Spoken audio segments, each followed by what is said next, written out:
সবার চাপে ছেলে কম হয়েছিল দেরিতে, তো ছেলেটাকে পড়তে দিয়েছিলাম জামিয়া সালাফিয়ায় বা মেয়েটাকে। তো দাখিল পরীক্ষা দিয়ে ভালো রেজাল্ট করেছে, প্লাস পেয়েছে। তো চাচি বলছে স্কুলে দাও, ডাক্তার হবে ভালো। দাদিও বলছে স্কুলে দে বেটা, একটা ডাক্তার হবে ভালো, একটা মেয়ে মানুষের ডাক্তারের প্রয়োজন বা একটা ইঞ্জিনিয়ার হবে। তো সবার চাপে ছেলেটাকে স্কুলে দিয়েছে। ইন্টার পরীক্ষার সময় 4 জন মাস্টার ছিল, বিশ্ববিদ্যালয়ে পরীক্ষার সময় সাবজেক্ট প্রতি একটা মাস্টার ছিল। যাক, আপনার কথা অনুপাতেও ডাক্তার হয়েছে, দেশে শিক্ষা অর্জন করে একটা ভালো ডাক্তার হয়েছে। এই চলে, এ ভালো ডাক্তার, এ হলো প্রতারক। কিভাবে বলেন আব্দুর রাজ্জাক সাহেব? যেই কোম্পানি টাকা দেয় তারই ওষুধ লিখে। তো তুমিও গেছো, তোমার বেটাও, আপনার ছেলেও গেছে, আপনিও গেছেন। চাঁপাইনবাবগঞ্জের ভাষায় আমও গেল, ছালাও গেল, কাঁদতে কাঁদতে 2 চোখও গেল। টাকা পয়সা খরচ করে কি করলেন? ও তো ধোঁকাবাজ, জাতির সাথে প্রতারণা করে। আর ইঞ্জিনিয়ার যদি হয় তাহলে ও চোর, টাকা মাইরা নেই। একটু দিনাজপুর রানীর বন্দরের লোকেরা বুকে হাত দিয়ে বলুক না কেউ আমার সামনে বক্তব্য শেষে, এই যে জাতির জন্য ছেলে মানুষ করেছি। চোরও নয়, প্রতারকও নয়। যেটা খুব মেধাবী সেটা লন্ডন, আমেরিকা, কানাডা চলে গেছে। তো বলছে যে আমার ছেলে কি না কি একবারে কি গো সিটিজেনশিপ পেয়েছে, ওই দেশে থাকে, বিশাল কিছু। কি করে? ওই সরকার তো একে ভালো চাকরি দিবে না, তখন একে করেছে যারা টয়লেট পরিষ্কার করে তাদের ম্যানেজার 3 লাখ টাকা বেতন। তখন এও ভাবলো যে বেতন ভালো আছে, যাক যা হবে হবে, দেশে যে লাভ নাই, বা 5 লাখ টাকা। বলো এবার পড়ার ফলাফল কি? 1 মিনিট, এই ছেলেরা, তোমরা যারা নিজেকে মেধাবী মনে করছো, একটা কথা শোনাই, আমার বাস্তব। সেটা হলো আমার বাম কানে কিছুদিন ওই চুলকাতো, খুব একটু একটু পানি আসতো। তো দিনাজপুর কান বিশেষজ্ঞ ডাক্তারের কাছে গেলাম, উনি বললেন অবস্থা ভালো নয়, ঔষধ দিল। ঢাকা মেডিকেল বড় ডাক্তারের কাছে গেলাম, বলছে যে কি যে হয়, ঔষধ দিল। রাজশাহী বড় ডাক্তারের কাছে গেলাম, বলছে মনে হচ্ছে যে পর্দা ফেটে গেছে, ঔষধ দিল। 6 মাস বছর পার হচ্ছে। তো একদিন আমি কলকাতা গেলাম প্রোগ্রামের জন্য, মনে হয় এখান থেকে যেদিন যাই সেদিনই হতে পারে। তো বললাম যে শোনো, চলো মেডিকেলে চলো, আগে কানটা দেখাই। তো সিরিয়াল করে আমি গেলাম, ডাক্তার একটু এভাবে দেখেই সরে বসছে। তা আমি বলছি হাজরাত যারা মেহরবানি করকে দোবারা দেখতে, মানে ও যেভাবে দেখেছে তাতে আমাকে ভালো লাগেনি। তা আমি অনুরোধ করে বলছি আর একবার দেখতেন। তো হেসে উঠেছে, হেসে উঠে বলছে 2 दवा लिख दिया, कभी नहीं होगा, अगर हो ही जाए तो दूसरे को इस्तेमाल करना, पहले को नहीं। বাস ভালো হয়ে যাবে, আর কোনোদিন হবে না। যদি হয় তাহলে দ্বিতীয় ওষুধটা ব্যবহার করিও, প্রথমটা নয়। 3 দিন পার হয়নি, ভালো হয়ে গেছে, আলহামদুলিল্লাহ।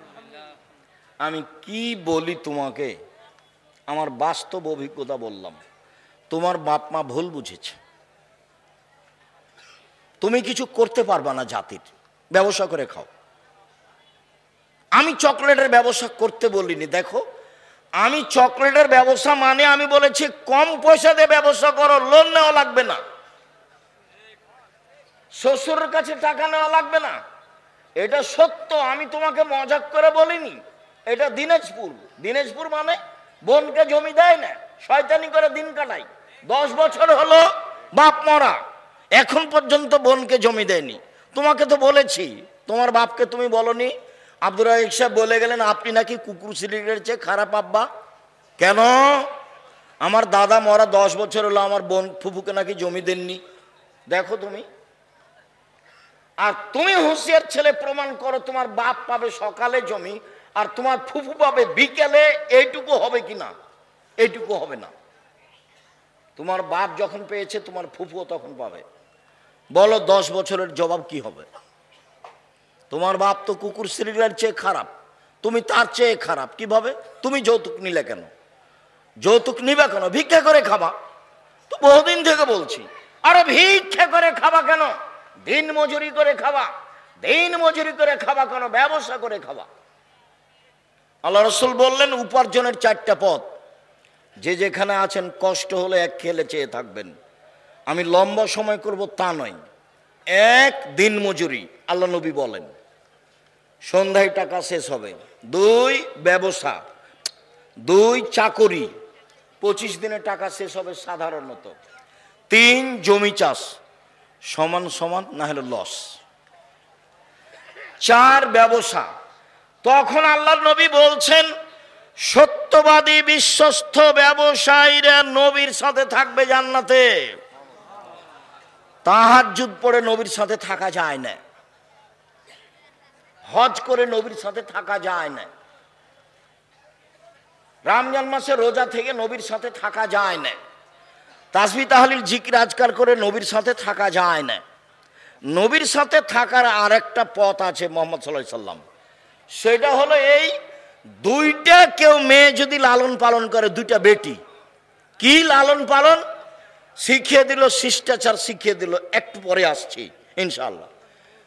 বিদ্যা শিখিয়ে দিল, শিষ্টাচার শিখিয়ে দিল, বিবাহ দিয়ে দিল, এই বাপ আর আমি জান্নাতে এভাবে থাকবো। তখন আঙ্গুল দুটি জমা করে দিলেন, আমি আর ওই বাপ একসাথে থাকবো। 10টা ছেলেকে পড়ালে 1 নেকি হবে, এই কথা আল্লাহ রাসূল বলেননি। তো ছেলেকে পড়াবেন কেন? জন্ম দিয়েছেন এই জন্য। শুনুন, কারো যদি কাজের মেয়ে থাকে 5 শিখিয়ে দেয়, সুন্দর শিখিয়ে দেয়, সব বিদ্যা সুন্দর নয়, শিষ্টাচার শিখিয়ে দেয়, সুন্দর শিষ্টাচার শিখিয়ে দেয়, তাহলে সে ডবল নেকি পাবে। সব শিষ্টাচার সুন্দর নয়। এই ছেলে, তোমার বোনের নখটা বড় আছে, নখে নেইল পালিশ আছে, বলো তো এর কাছে বিদ্যা আছে? নেই। আল্লাহ নবী বলছেন যে নবীদের বৈশিষ্ট্য 10টি, নবীদের খাসলাত, অভ্যাস, শিষ্টাচার, বৈশিষ্ট্য, আদাব, অভ্যাস 10টা নবীদের। 1 দাড়ি ছেড়ে দিতে হবে, ছোট করাও যাবে না, চেঁচে ফেলাও যাবে না। 2 মুছ কেটে ফেলতে হবে, চাঁচা যাবে না, মুছ কিছু থাকবে মানে পুরুষ। 3 অজু গোসলের সময় নখগুলি, এই গিরাগুলি ভালো করে ধুইতে হবে। 4 নখ কেটে ফেলতে হবে। তো তোমার বোনের নখ বড় আছে, বলো দেখিও ভালো শিক্ষা অর্জন করেছে?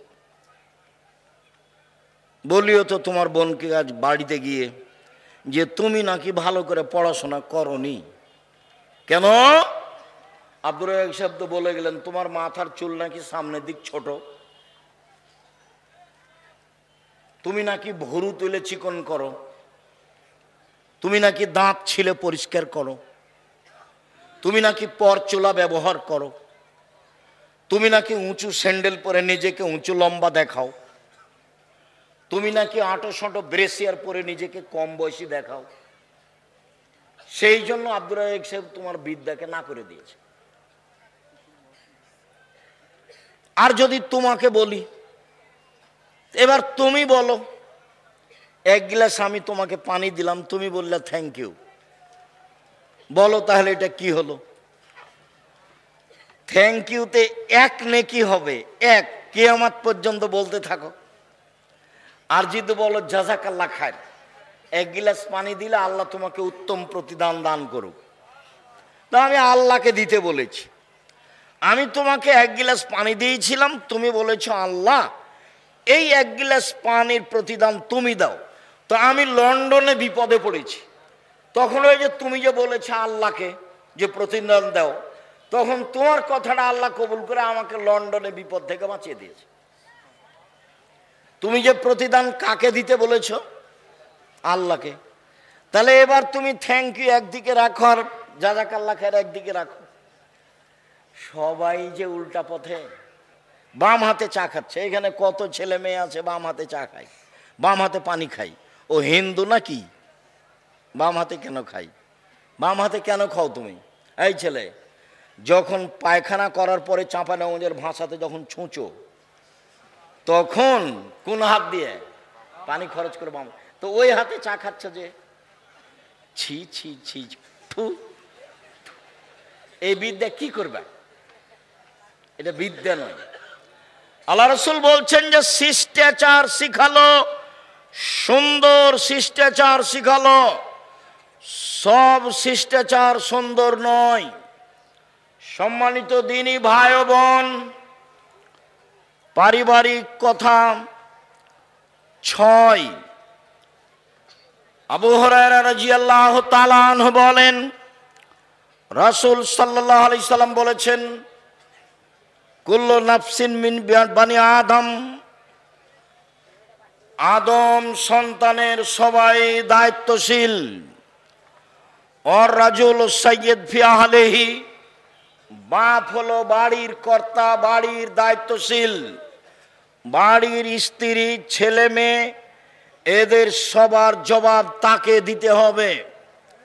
বিদ্যা ভালো হতে হবে, শিষ্টাচার ভালো হতে হবে, তাহলে আপনি বাঁচতে পারবেন, অন্যথায় আপনি টিকতে পারবেন না। 2, অলমারাতু সাইয়্যিদা ফি বাইতি যাওজিহা ওয়া ওয়ালাদিহি, আপনার মা এই বাড়ির দায়িত্বশীলা, তার ছেলের জন্য, তার মেয়ের জন্য, তার বৌমার জন্য, তার স্বামীর জন্য। স্বামীর অর্থ সম্পদ দেখে রাখতে হবে, ছেলে মেয়ের দেখাশোনা করতে হবে। তার নাম মা, কাছাকাছি। জাবের বলেন, যেটা সব সময় বলি, জাবের রাদিয়াল্লাহু তাআলা আনহু বলেন, আমরা সফর থেকে আসছিলাম, আল্লাহর নবী বললেন, মদিনায় তোমরা এখানে থাকো, সকালে বাড়ি যাব। আমি জাবের বললাম, আল্লাহর নবী, আমি নতুন বিবাহ করেছি, আমাকে বাড়ি যেতে অনুমতি দেন। আল্লাহ নবী বললেন, নতুন বিবাহ করেছো? কুমারী মেয়ে বিবাহ করেছো না তালাক প্রাপ্তা মেয়ে বিবাহ করেছো?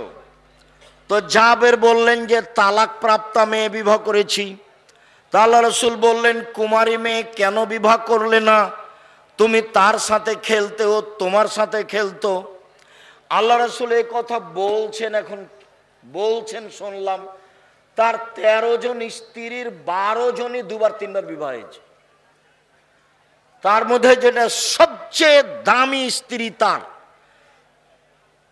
মুহাম্মদ সাল্লাল্লাহু আলাইহি সাল্লাম হলেন তার 3 নম্বর স্বামী। বলেন তো তিনি কে? খাদিজা রাদিয়াল্লাহু আনহা। 2 জন স্বামী আগে পার হয়ে গেছে, ইনি হলেন সবচেয়ে দামি। আমাকে কিছু বলতে চাও বলো, আমি তোমাদের কথা শুনবো। 2, মায়া সালিনী উতিয়াহু, কেউ কি তোমরা আমার কাছে কিছু চাও? চাও, দিয়ে দিব। 3, মায়াস্তাগফিরুনি ফাগফিরালাহু, তোমরা কে আমার কাছে ক্ষমা চাও? ক্ষমা চাও, আমি ক্ষমা করে দিব। তো আল্লাহ নেমে আসেন আমার সাথে কথা বলার জন্য, আর আমি আর আপনি ঘুমিয়ে আছি, তাহলে আমি আর আপনি কত বড় খারাপ মানুষ। আল্লাহ এসেছেন নেমে আমার সাথে কথা বলার জন্য। আমার তো কিছু প্রয়োজন আছে, একটু জমি জায়গার প্রয়োজন আছে, একটা ভ্যানের প্রয়োজন আছে, একটা ছেলে মেয়ে ভালো হোক তার প্রয়োজন আছে। যার যা প্রয়োজন সেটা নিয়ে দাঁড়াবে, বলবে। আল্লাহ বলছেন ঠিক আছে বলো। 1, বলো আমি শুনবো। 2, চাও আমি দিব। 3, ক্ষমা চাও, ক্ষমা করে দিব। শুধু এইভাবে বলতে থাকেন ফজরের আজান পর্যন্ত। আর আমি ঘুমিয়েছি, আর এই ছেলে তোমার স্বভাবের কথা বলি, তোমার বোনেরও স্বভাব তাই। কি সেটা? বড় মোবাইল ব্যবহার করো, সব সময় ল্যাংটা মেয়ে নাচে, রাত 2টা 3টায় ঘুমাও। বলো তো তুমি কিভাবে উঠবা? তুমি রাত 3টায় কিভাবে উঠবা? তুমি তো রাত 2টায় ঘুমাও।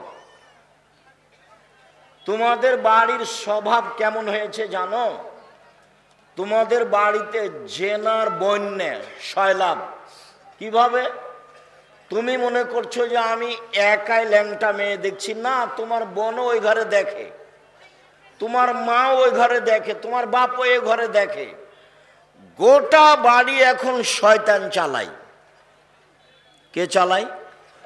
শয়তান চালায়। দেখো সবার কাছে বড় মোবাইল আছে। জামিয়া সালাফিয়ায় প্রতি মাসে বেতন লাগে 40 লক্ষ প্রতি মাসে। প্রত্যেক দিন বিকালে 40 থেকে 50 থেকে 60 থেকে 1 লক্ষ টাকা বিল লাগে। জমি কিনা তো আছেই, তারপরও আমার হাতে একটা ছোট মোবাইল থাকে। জামিয়া সালাফিয়া কিভাবে চলে তা শিক্ষক জানে না, জামিয়া সালাফিয়া কিভাবে চলে তা ছাত্র জানে না, জামিয়া সালাফিয়া কিভাবে চলে তা নেবরাসের সদস্য কমিটির কেউ জানে না। যদিও আমিও ভালোভাবে জানি না কিভাবে চলে, তবে আমি দেখি যে চলে। আমার মনে বড় স্বাদ, এই দেশের মাটিতে আমি উন্নত মানের প্রতিষ্ঠান গড়বই গড়ব ইনশাআল্লাহ, যেখানে ছেলে মেয়ে বাংলা ইংরেজি আরবি উন্নত মানের শিক্ষা অর্জন করে জাতির অন্যায়ের বিরুদ্ধে লড়বে মুখে কলমে মিডিয়ায়। এই যে মুখে আছি, কলম আমার সাথে আছে, মিডিয়াও সাথে আছে। জাতিকে ফাঁকি দিনি। জাতির যদি রাস্তাঘাট করে দিতে না পারি, জাতির যদি স্কুল কলেজ করে দিতে না পারি, জাতিকে চূড়ান্ত সঠিক ধর্ম দিতে পারবো ইনশাআল্লাহ। ধর্মের ব্যাপারে ফাঁকি দিয়ে আমি পরকাল হারাতে রাজি নই। এ কথাই ঠিক যে আমি বলি না আমারটা চূড়ান্ত ঠিক। এদেশের শতকরা 95 জন বক্তা মিথ্যুক। আমি বলিনি ইনি মিথ্যুক, আপনি তদন্ত করেন। এদেশের শতকরা 98 জন মুফাসসির মিথ্যুক। আমি বলিনি ইনি মিথ্যুক, আপনি তদন্ত করেন। এদেশের মাটিতে প্রায় 3 লক্ষ জাল জয়ীফ হাদিস আছে। আমার বাসায় আছে প্রায় 10,000 মানুষের বানানো হাদিস। ধর্মের নামে চলে, ধর্মের নামে চলে। অনেক দিন আগে ঘুঘুরাতুলিতে এসেছিলাম কথা বলার জন্য। সেদিন প্রায় সব কথাগুলি সেই লোকগুলোর সামনে নতুন ছিল, যদিও আমার কাছে কিছু করার নেই। কেন? আমি খুব ভালোভাবেই জানি হক বলা যেমন কঠিন, হক মানাও তেমন কঠিন। হক বলা যেমন কঠিন, হক মানা তেমন কঠিন। আব্দুর রাজাক সাহেব, হক বলা কঠিন কেন? এই ছেলে, তোমরা যারা বড় ছেলে যে গল্প করছে তাকে হাতে ইশারা করবে না? এই এখানে কি করছো তুমি?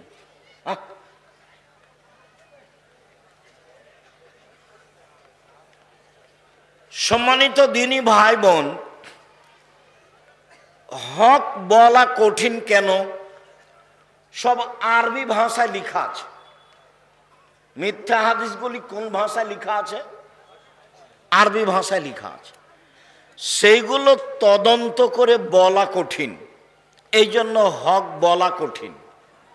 হক মানা কঠিন কেন? চলন্ত ধর্মের সাথে হকের মিল নেই। চলন্ত ধর্মের সাথে চূড়ান্ত ধর্মের মিল নেই। তো যখনই হক বলা হবে তখন মানুষ সহজে মানবে না, বলবে এটা আবার কেমন কথা, 14 গোষ্ঠী থেকে করে আসছি আর আজকে বলছে চলবে না। তো হলো, এই জন্য চলে না, কঠিন।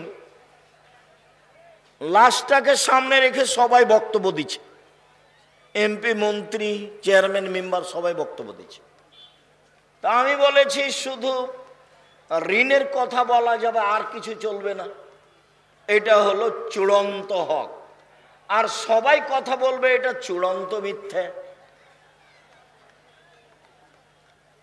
যান যায় যায়, মরে মরে, তার পাশে বলতে হবে লা ইলাহা ইল্লাল্লাহ, বাস। কেন? কারো যদি শেষ কথাটা লা ইলাহা ইল্লাল্লাহ হয় তাহলে জান্নাতে চলে গেছে, তো বিশাল ব্যাপার। তো পাশে সবাই কোরআন মাজিদ পড়ছে, আবার সূরা ইয়াসিন পড়ছে, তো এটা তো মিথ্যা, কে ঠেকাবে? লোকটা মরার সাথে সাথে ওকে কেবলামুখী করছে। কেন করছে? মরার সাথে সাথে কাপড় দিয়ে ঢেকে দিতে হবে, সাদা কাপড় দিয়ে, তো কেবলামুখী করলো। কাপড় দিয়ে ঢেকে দিতে হবে, সত্য। কেবলামুখী করতে হবে, মিথ্যে। অজু দিয়ে গোসল দিতে হবে, সত্য।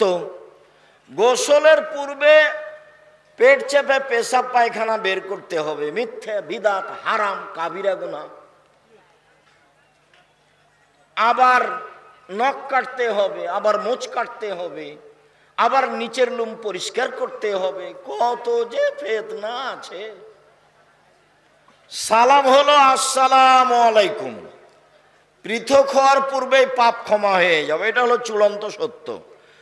তো এখন সালাম হওয়ার সময় দেখলাম 4 হাত লাগলো, এটাও তো নয়। আবার বুকে লাগালো, এটাও তো হয় না। আবার মুখে লাগালো, এটাও তো হয় না। আবার বাঁকা হলো, এটাও তো হয় না। আবার এরকম করলো, এটাও তো হয় না। হাঁটুতে সালাম দিল, সেটাও তো হয় না। পায়ে সালাম দিল, সেটাও তো হয় না। এক সালামে যে কত বেদাত আছে। আল্লাহর নবী বলছেন, পৃথিবীর মানুষ শুনে রেখো, এখনো মিম্বাদি আইম্মা এহাদুনা বেগায়রে হাদিয়াতি, আমার আদর্শ বাদ দিয়ে অন্য আদর্শ ধরে বলবে এটাই রাসূলের আদর্শ। আমার সুন্নাত ছেড়ে দিয়ে বলবে অন্য সুন্নাত ধরে নে, এটাই রাসূলের সুন্নাত। ওইসব মাওলানাদের দেখতে লাগবে মানুষ, ওদের অন্তর হলো শয়তানের অন্তর। হুজুরের অন্তরটা কেমন? শয়তানের। আমি এ কথা বলিনি, এ কথা কে বলছেন? মুহাম্মদ সাল্লাল্লাহু আলাইহি ওয়াসাল্লাম, হাদিস বুখারী মুসলিম। হুজুরকে দেখতে লাগে মানুষ, হুজুরের অন্তর হলো শয়তানের অন্তর। হুজুর একটু দমে না কেন? সবসময় খালি চাপে নমজের ভাষাতে হাইনঠামো করে কেন? হাইনঠামো করে কেন? ধর্ম কি হুজুরের পৈতৃক সম্পত্তি, বাবার সম্পত্তি? দেখে বলবে, না হলে যারা জানে তাদের কাছে আশ্রয় নেবে। শুনুন, জাতির যদি রাস্তাঘাট করে দিতে না পারি, জাতির যদি স্কুল কলেজ করে দিতে না পারি, জাতিকে চূড়ান্ত সঠিক ধর্ম দিতে পারবো ইনশাআল্লাহ। ধর্মের ব্যাপারে জাতিকে ফাঁকি দিয়ে পরকাল হারাতে রাজি নই। আছি মুখে, আছি মিডিয়ায়, আছি কলমে, আছি শিক্ষা প্রতিষ্ঠানে। জামিয়া সালাফিয়া বাংলাদেশের সবচেয়ে বড় প্রতিষ্ঠান আয়তনে, সবচেয়ে বড় প্রতিষ্ঠান শিক্ষক সংখ্যায়, সবচেয়ে বড় প্রতিষ্ঠান ছাত্র সংখ্যায়। শিক্ষক প্রায় 300 জন দেশ বিদেশের, সৌদি আরব, ইন্ডিয়া, বাংলাদেশ। ছাত্র প্রায় 5000-এর বেশি। আয়তন দিনাজপুরেরটা 20 বিঘার বেশি, যেটা তেঘরায় আছে, যা দেখে আসেন কালকে। আর রূপগঞ্জ ঢাকায় প্রায় 100 বিঘা, রাজশাহীতে প্রায় 50 বিঘা। সামনে মাসের 6-7 জামিয়া সালাফিয়া আসেন রাজশাহীতে। দেশ বিদেশের আলেম ওলামা থাকবে, পাকিস্তানের ইবতেসাম এলাহি জহির থাকবেন, আরো অনেকে থাকবেন। আমিও ভাঙাচুরা আপনাদের সাথে থাকবো ইনশাল্লাহ। দেশের বড় বড় বিদ্বান থাকবেন। আসেন, জাতিকে ফাঁকি দিনি। 3, এশার সলাতের পরে কথা বলা বন্ধ। এশার সলাতের পূর্বে ঘুমানো নিষেধ। 4 মান ওয়ালাদালাহু ওয়ালাদুন,